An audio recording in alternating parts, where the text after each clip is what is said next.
قیامت ہوتا رہے گا کسی نہ کسی صورت میں، اور کہیں نہ کہیں اللہ اپنے ولیوں کو بھیجتا رہے گا، اور حضور کا جو لایا ہوا یہ دین ہے اس کا کام چلتا رہے گا۔ غوث اعظم کی محبت اس قدر لوگوں میں موجود تھی۔ آج ہم نہ جانے اپنے خرچے کے لیے، پرسنل خرچے کے لیے نہ جانے ہم کتنے برباد کر دیتے ہیں۔ ہم ریسٹورنٹ میں جا کر کے اپنے کتنے پیسے ہم لٹا دیتے ہیں۔ چھوٹی چھوٹی پارٹیوں کے لیے ہم کس قدر اپنے پیسے لٹا دیتے ہیں۔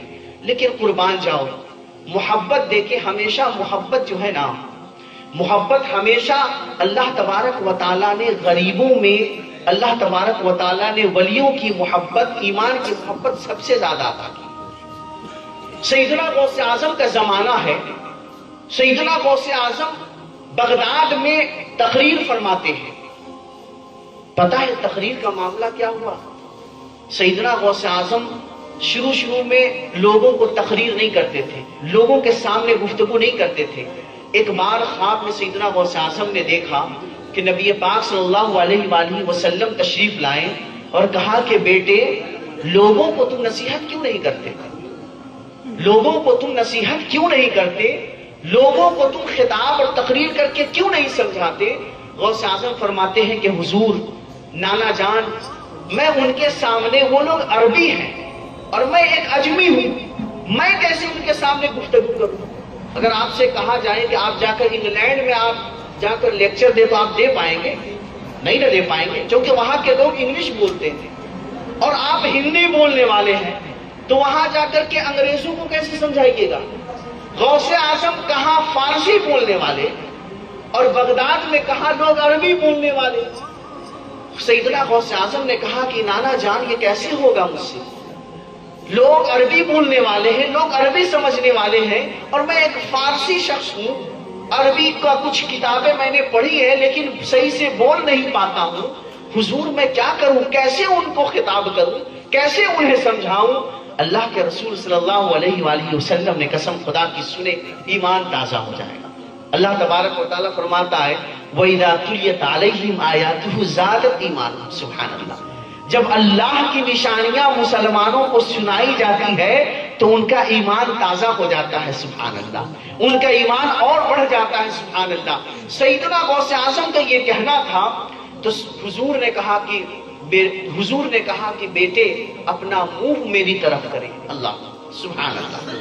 سیدنا غوث اعظم نے اپنا لب مبارک حضور کی طرف کیا اور حضور صلی اللہ علیہ وآلہ وسلم نے اپنا لعاب دہن، اپنے تھوکے مبارک یہ کہہ لے، اپنا لعاب دہن حضور پاک نے غوث پاک کے منہ میں ڈالا اور کہا کہ جائیں کل صبح لوگوں کو آپ خطاب کریں، سبحان اللہ، کل جائیں صبح مجمع میں جا کر کے لوگوں کے سامنے تقریر کریں۔ قسم خدا کی تاریخ بتاتی ہے کہ جب ہمارے غوث اعظم کل صبح مجمع میں کھڑے ہوئے بولنے کے لیے، جو کل تک لڑکھڑاتے تھے بولنے میں، جو کل تک عربی بولنے میں ہچکچاتے تھے، جو کل تک عربی بولنے میں ہیجیٹیٹ کرتے تھے، آج لوگوں کے سامنے کھڑے ہو کر کے فصیح عربی میں گفتگو فرما رہے ہیں، سبحان اللہ۔ لوگوں کے سامنے اچھی عربی میں لوگوں کو خطاب کر رہے ہیں اور انہیں دین حق کی راہ دکھا رہے ہیں، سبحان اللہ۔ یہ میرے غوث اعظم کا مرتبہ ہے اور یہ میرے غوث اعظم کا مرتبہ حضور پاک کی بارگاہ۔ لیکن معاملہ کیا ہوا؟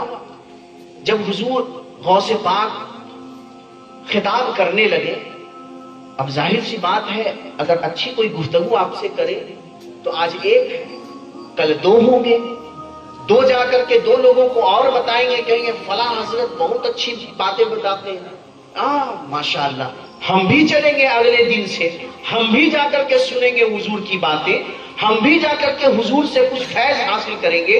یوں دیکھتے دیکھتے بتایا جاتا ہے کہ پہلی بار شروع میں کچھ لوگ حضور غوث پاک کی محفل میں آتے تھے اور پھر حضور غوث پاک کی جو شیرنی بھری باتیں ہوتی تھی، جو دل دہلا دینے والی باتیں ہوتی تھی، جو دل مچلا دینے والی باتیں ہوتی تھی، یہ لوگ سن کر بھیڑ کے بھیڑ آنے لگے، اتنی بھیڑ کہ جہاں وہ خطبہ دیتے تھے اور جہاں تقریر کرتے تھے، جہاں لوگوں کو سمجھاتے تھے، وہ جگہ کم پڑ گئی.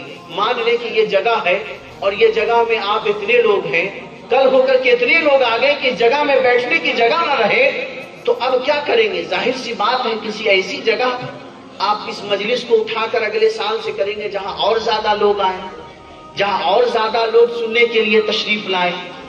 معاملہ یہی ہوا. سیدنا غوث اعظم کی محفل چھوٹی پڑ گئی، بھیڑ اس قدر اکٹھا ہو گئی، تو سیدنا غوث اعظم نے یہ ارادہ کیا کہ میں ایک جگہ کی تعمیر کرواؤں گا، ایک جگہ کی تعمیر کراؤں گا جہاں پر لوگ پڑھنے کے لیے آئیں گے، جہاں لوگ سننے کے لیے آئیں گے. اور سیدنا غوث اعظم نے یہ اعلان کیا کہ میں ایک جگہ بنانے والا ہوں جہاں لوگ آ کر کے تعلیم حاصل کریں، جہاں لوگ آ کر کے فیضیاب ہوئیں. اب سوچئے جتنے بھی بغداد کے بڑے بڑے لوگوں تھے، انہوں نے کہا کہ حضور میرے طرف سے اتنے اشرفیہ، حضور میری طرف سے بلڈنگ بنانے کے لیے، عمارت بنانے کے لیے آپ جو چاہے میں دینے کو تیار ہوں. آج مسلمانوں افسوس کی بات ہے کہ ہم مسجد کے نام پر اگر کچھ نکالنے کے لیے کہیں، مسجد کے نام پر اگر کچھ چندہ مانگتا ہے تو ہم سے ہماری جیب سے 50 اور 100 روپے نکلتے ہیں. لیکن وہ لوگ بھی تھے غوث اعظم کے زمانے میں، اور غوث اعظم سے محبت کرنے والے. غوث اعظم نے جو ہی یہ مشورہ کیا کہ ایک جگہ کی ضرورت ہے اور ایک جگہ کی تعمیر مجھے کرنی ہے جہاں پر زیادہ سے زیادہ لوگ آ کر تعلیم حاصل کر سکے، تو سنے وہاں کے جتنے رئیس تھے، بغداد کے جو بڑے بڑے لوگ تھے، انہوں نے کہا حضور کس چیز کی ضرورت ہے؟ اور انہی تمام لوگوں میں ایک غریب عورت آتی ہے.